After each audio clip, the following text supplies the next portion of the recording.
Hi friends, welcome to drama queen channel. ఈరోజు మనం are you human too episode 14 చూద్దాం.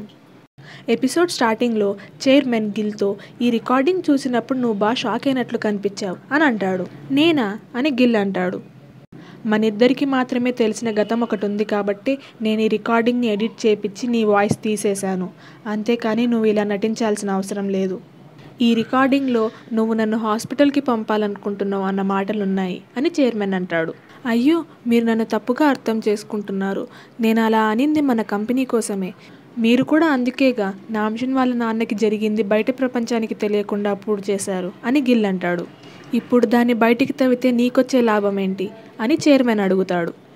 Cut చేస్తే సియానాని నామ్షన్ని పెట్టిన చోటుకు తీసుకొచ్చి నామ్షన్ని చూపిస్తారు. అది చూసి షాక్ అయిన సియానా అసలు నామ్షన్ ఇలా ఎందుకున్నాడు అని అడుగుతుంది. నామ్షన్ అబ్రాడ్ వెళ్ళినప్పుడు అక్కడ తనకి యాక్సిడెంట్ జరిగింది అని జియంగ్ అంటాడు. అందుకే పిచ్చోడా అక్కడికి పోవద్దు, నా పక్కనే ఉండు అని అనేది అని సియానా ఏడుస్తుంది.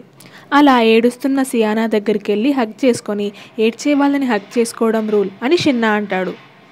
షిన్నాని తనలాంటి బట్టలు తనలాగా మాటలు మాట్లాడినంత మాత్రాన నువ్వు నామ్షన్ అయిపోతావా? అంత ధైర్యం!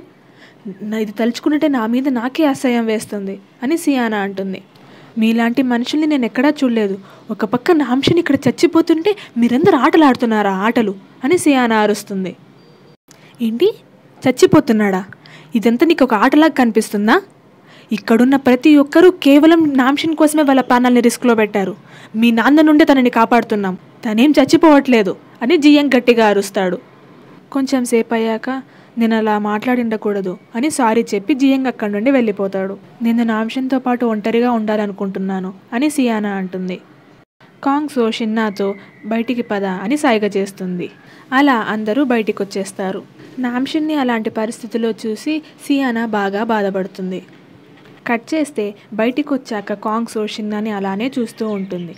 అప్పుడు షిన్నా, ఎందుకు అలా చూస్తున్నావు? ఎవరైనా వరి అవుతుంటే అలా చూస్తారు అని అంటాడు షిన్నా. అదేం కాదు, కానీ ఎవరైనా ఏడుస్తున్నప్పుడు వాళ్ళకి అవసరమైతేనే నువ్వు వెళ్ళి వాళ్ళని ఓదార్చు అని కాంగ్సో అంటుంది. అందుకు షిన్నా సరే అంటాడు. అంతలో అక్కడికి జియంగ్ వస్తాడు. జియంగ్ డల్గా ఉన్నాడని గమనించి నిన్ను ఓదార్చాలా అని షిన్నా అడిగితే కారులోకి ఎక్కు అని జియంగ్ అంటాడు. అలా కారులో వెళ్తున్నప్పుడు నువ్వు ఇంతకుముందు నీకు నామ్షన్ ఇష్టమా లేకపోతే నామ్షన్కున్న లగ్జరీస్ ఇష్టమా అని అడిగావు, గుర్తుందా? ఈరోజు నేను ఖచ్చితంగా చెప్పగలను, నువ్వు నామ్షన్ చచ్చిపోతున్నాడు అన్న మాట వినగానే నీకు అంత కోపం వచ్చింది. నువ్వు కేవలం తను రికవర్ అవ్వాలనే కోరుకుంటున్నావు.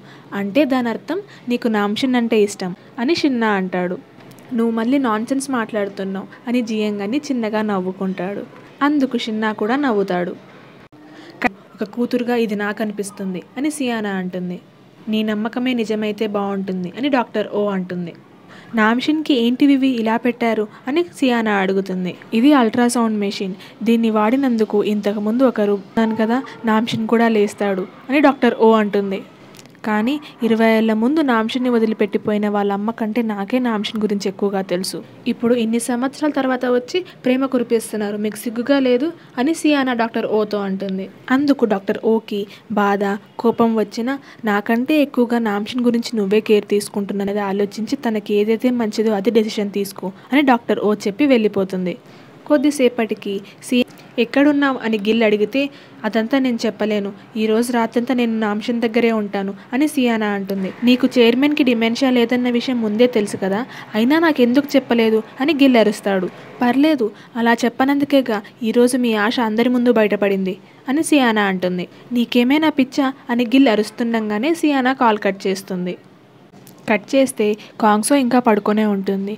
గట్టిగా తలుపు తట్టేసరికి లేచి పరిగెత్తుకుంటూ వస్తుంది కాంగ్సో.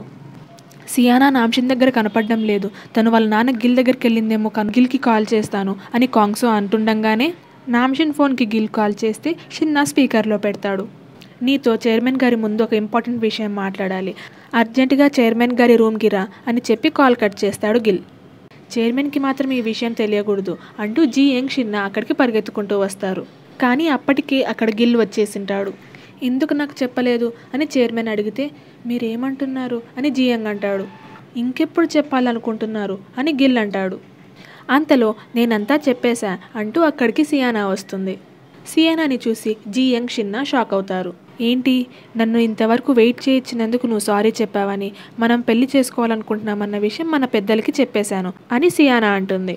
ఇది విని తాతగారు ఇంకా నాన్న కూడా చాలా హ్యాపీగా ఫీల్ అయ్యారు అని సియానా అంటుంది.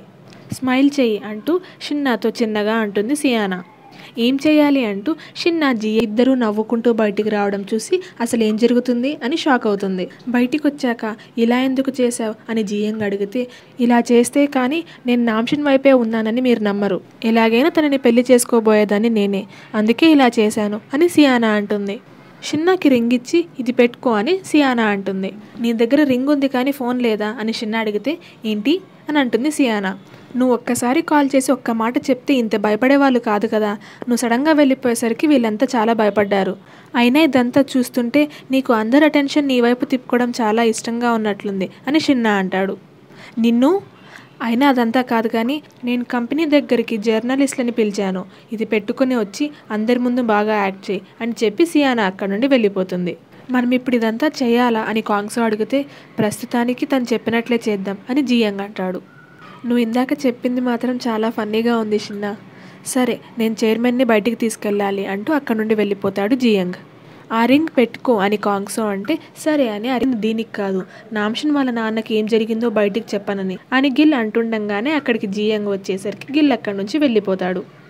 గిల్ అక్కడి నుండి వెళ్ళిపోయాక, మీరెందుకు నన్ను ఆ రికార్డింగ్ నుండి గిల్ వాయిస్ని తీసేయమన్నారు, ఈ ప్రూఫ్తో మీరు గిల్ని ఈ కంపెనీ నుండి తీసేసిండొచ్చు అని జియంగ్ అంటాడు. అలా చేస్తే గిల్ ఊరుకుంటాడనుకుంటున్నావా? అప్పుడు తనని ఎవరూ ఆపలేరు. ఈ ప్రపంచం నువ్వు అనుకుంటున్నంత సింపుల్ కాదు జియంగ్. తనని ఇప్పుడే ఈ కంపెనీ నుండి తీసేయడం కంటే ఈ ప్రూఫ్తో తనని ఎప్పుడైనా నేను కంపెనీ నుండి తీసేయగలను అని తనని కంట్రోల్లో పెట్టుకోవడం ఇక్కడ ఇంపార్టెంట్ అని చైర్మన్ జియంగ్తో అంటాడు. కట్ చేస్తే కంపెనీ దగ్గరికి చాలా మంది రిపోర్టర్స్ వచ్చి ఉంటారు. వాళ్ళు షిన్నా సియానా ఫొటోస్ తీసుకుంటుంటారు. అలా అందరి ముందు సియానా షిన్నాకి కిస్ చేస్తుంది. అది చూసి కూడా ఏమీ చేయలేనందుకు గిల్కి కోపం వస్తుంది. ఆ రిపోర్టర్స్లో కాంగ్సో వాళ్ళ ఫ్రెండ్ ఆ కెమెరా అమ్మాయి కూడా ఉంటుంది. ఇదంతా చూసి అంతా ఇంత వింతగా జరుగుతుంది ఎందుకు అని కాంగ్సోని అడుగుతుంది. ఎంగేజ్మెంట్ అయిన వాళ్ళు ఇప్పుడు పెళ్లి చేసుకోబోతున్నారు, దాంట్లో వింతేముంది అని కాంగ్సో అక్కడి నుండి వెళ్ళిపోతుంది. ఇప్పుడు ఆ కెమెరా అమ్మాయి ఎవరికో కాల్ చేస్తుంది. కట్ చేస్తే నామ్షన్ క్యాబిన్కి రాగానే సియానా షిన్నా చేతిని విదిలించుకొని, మాట్లాడకు కదలకు, వెళ్ళి ఆ మూల గోడను చూసుకుంటూ నిలబడిపో అని షిన్నా నరుస్తుంది. అలాగే షిన్నా వెళ్ళి నిలబడతాడు. నీకు నామ్షన్ ఫేసే ఉంది, అది చూస్తున్నప్పుడంతా నాకు ఇరిటేషన్ వస్తుంది, అయినా నేను ఇలా ఎంతకాలం నటించాలో అని అంటుంది సియానా. మరీ మీరంతలా చేయకండి అని కాంగ్సో అంటే, ఏంటి ఇప్పుడు నేను తన ఫీలింగ్స్ గురించి కూడా ఆలోచించాలా అని సియానా అంటుంది. అంటే తను ఇప్పుడేం తప్పు చేయలేదు కదా అని కాంగ్సో అంటుండగానే కాంగ్సోకి కాల్ వస్తుంది. అది చూసి నేను రెస్ట్ రూమ్కి వెళ్ళాలి అంటూ కాంగ్సో అక్కడ నుండి బయటికి వెళ్ళిపోతుంది. సియానా కూడా తన క్యాబిన్కి వెళ్ళిపోతుంది. అప్పుడే నామ్షన్ క్యాబిన్కి ఒక కాల్ వస్తుంది. కట్ చేస్తే కాంగ్సో గిల్ని కలవడానికి వచ్చింటుంది. నువ్వు ఇంతకుముందు నామ్షన్ లాంటి ఒక అతన్ని ఎమర్జెన్సీ రూమ్ దగ్గర చూసా అన్నావు, గుర్తుందా అని గిల్ అంటాడు. కానీ మీరేగా అలాంటి వాళ్ళు ఉండే ఛాన్స్ లేదు అని అన్నారు అని కాంగ్సో అంటుంది. సరే, అక్కడ అది కాకుండా ఇంకేమైనా చూసావా అని గిల్ అడిగితే, అది జరిగి చాలా కాలం అయింది కాబట్టి నాకు అంతగా గుర్తులేదు అని కాంగ్సో అంటుంది. అయినా సడన్గా నామ్షన్ పెళ్ళికెందుకు ఒప్పుకున్నాడు అని గిల్ అడిగితే, తను నాతో అన్ని విషయాలు చెప్పాడు కదండి అని కాంగ్సో అంటుంది. నీకు అసలు ఏమీ తెలియదు కదా అని గిల్ అడుస్తాడు. అంతలో అక్కడికి వచ్చిన సియానా కాంగ్సోని పిలుస్తుంది. అది విన్న గిల్ అక్కడి నుండి వెళ్ళిపోతాడు. సియానా వచ్చి, ఇక్కడ రెస్ట్ రూమ్కి వెళ్తా అన్నావు కదా, ఇక్కడేం చేస్తున్నావు అని అడుగుతుంది. అయినా అదంతా కాదు కానీ షిన్నా రూమ్లో లేడు అని సియానా చెప్తుంది. కట్ చేస్తే కాంగ్సో సియానా షిన్నా కోసం వెతుక్కుంటూ వస్తే ఇక్కడేమో కాంగ్సో వాళ్ళ నాన్న షిన్నాతో గొడవ పడుతుంటాడు. అతనెవరు అని సియానా అడిగితే, నాకు తెలుసు, నేను చూసుకుంటానులేండి అని కాంగ్సో అంటుంది. ఆగండి నాన్న అంటూ కాంగ్సో వాళ్ళ నాన్న దగ్గరికి పరిగెత్తుకుంటూ వెళ్తుంది. అసలు నువ్వు నా కూతుర్ని కిస్ చేసి వేరే అమ్మాయిని అలా ఎలా పెళ్లి చేసుకుంటావు అంటూ కాంగ్సో వాళ్ళ నాన్న షిన్నాని తిడుతుంటాడు. అది కావాలని జరగలేదు నాన్న, అదేదో యాక్సిడెంటల్గా జరిగిపోయింది, మా ఇద్దరికి ఒకరి మీద ఒకరికి ఫీలింగ్స్ లేవు అని కాంగ్సో అంటుంది. మళ్ళీ కాంగ్సో వాళ్ళ నాన్న ఇప్పుడు కాంగ్సోని తిట్టబోతుంటే కాంగ్సో వాళ్ళ నాన్న నోరు మూసేసి షిన్నాకి సైగ చేస్తే షిన్నా వాళ్ళ నాన్నని ఎత్తుకొని బయటికి తీసుకెళ్తాడు. అసలు నాన్నని ఇక్కడికి పిలిచింది నువ్వే కదా అని కాంగ్సో వాళ్ళ ఫ్రెండ్తో అంటుంది. బయటికి వెళ్ళి వాళ్ళ నాన్నని దించాక, అసలు నువ్వు ఇంత స్ట్రాంగ్గా ఉన్నావు, ఎక్కడ వర్కౌట్ చేస్తావు, నీకు డబ్బు పవరే అనుకున్నా, ఇంత బలం కూడా ఉందా అని కాంగ్సో వాళ్ళ నాన్న అంటాడు. షిన్నా తన మోకాళ్ళ మీద కూర్చొని, అది యాక్సిడెంటల్గానే జరిగినా ఒక తండ్రిగా మీరు దానికి ఎంత బాధపడుతుంటారో నేను అర్థం చేసుకోగలను. మీ కోపం తీరేంత వరకు మీరు నన్ను కొట్టచ్చు అని షిన్నా అంటాడు. షిన్నాని కొట్టడానికి ఒక స్టూడెంట్ వెళ్తుంటే వద్దు అని ఇంకొక స్టూడెంట్ ఆపుతాడు. ఇప్పుడు కాంగ్సో వాళ్ళ నాన్న షిన్నా దగ్గరికి వెళ్ళి, నీకు నిజంగానే నా కూతురు మీద ఫీలింగ్స్ లేవా అని అడుగుతాడు. నాకు మీ కూతురు మీదనే కాదు, నాకు అసలు ఫీలింగ్సే లేవు అని షిన్నా అంటాడు. నీకు నా కూతురు మీద ఫీలింగ్స్ లేవని చెప్పు, ఒప్పుకుంటాను. అంతేగాని నీకు ఫీలింగ్సే లేవంటే ఎలా అని కాంగ్సో వాళ్ళ నాన్న అంటాడు. తన్ని ఇలాంటి డబ్బున్నోడిని ట్రాప్ చేయదు. ఒకవేళ చేసినా నేను తనని ఆపుతాను. కానీ నీలాంటి రాతిగుండ ఉన్న మనిషిని నేను ఇంతవరకు చూడలేదు. నా కూతురు ఇప్పుడే జాబ్ మానేస్తుంది అని చెప్పి కాంగ్సో వాళ్ళ నాన్న వెళ్తుంటే, సారీ అండి, నేను మీకు అన్ని విషయాలు చెప్పలేను. కానీ కాంగ్సో చాలా మంచిది. తనకి నా గురించి అంతా తెలిసినా నా నుండి దూరంగా పారిపోలేదు.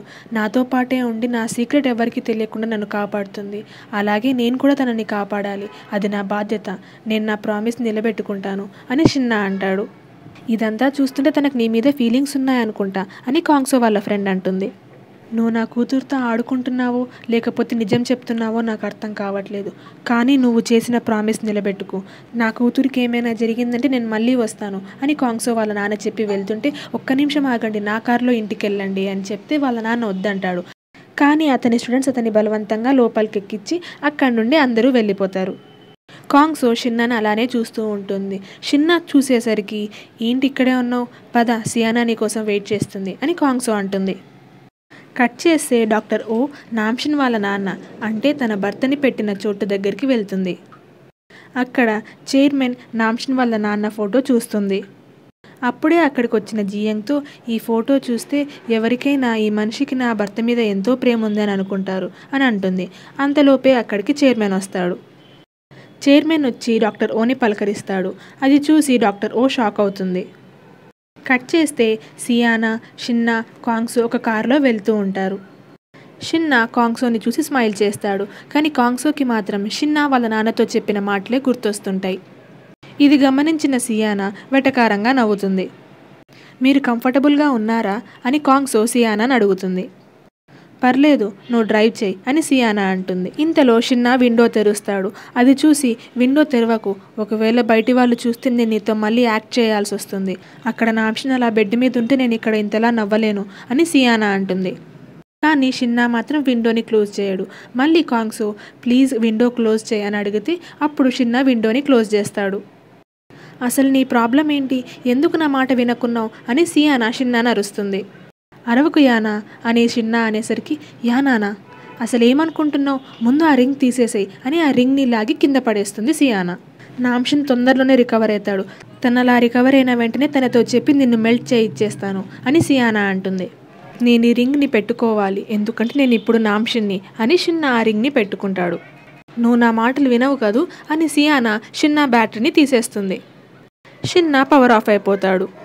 కాంగ్సో కార్ని పక్క కాపి, అసలు మీరేం చేస్తున్నారు అంటూ దిగొస్తుంది.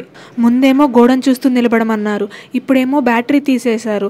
తనకి బ్రెయిన్ ఉంది, తను కూడా మనుషుల ఎమోషన్స్ని అర్థం చేసుకుంటాడు అని అంటుంది కాంగ్సో. అయినా నువ్వెందుకు ఇలా బిహేవ్ చేస్తున్నావు, తనతో పాటు ఉన్నంత మాత్రం నువ్వు ఒక డబ్బున్న వ్యక్తితో ఉన్నావని ఫీల్ అవుతున్నావా అని సియానా అంటుంది.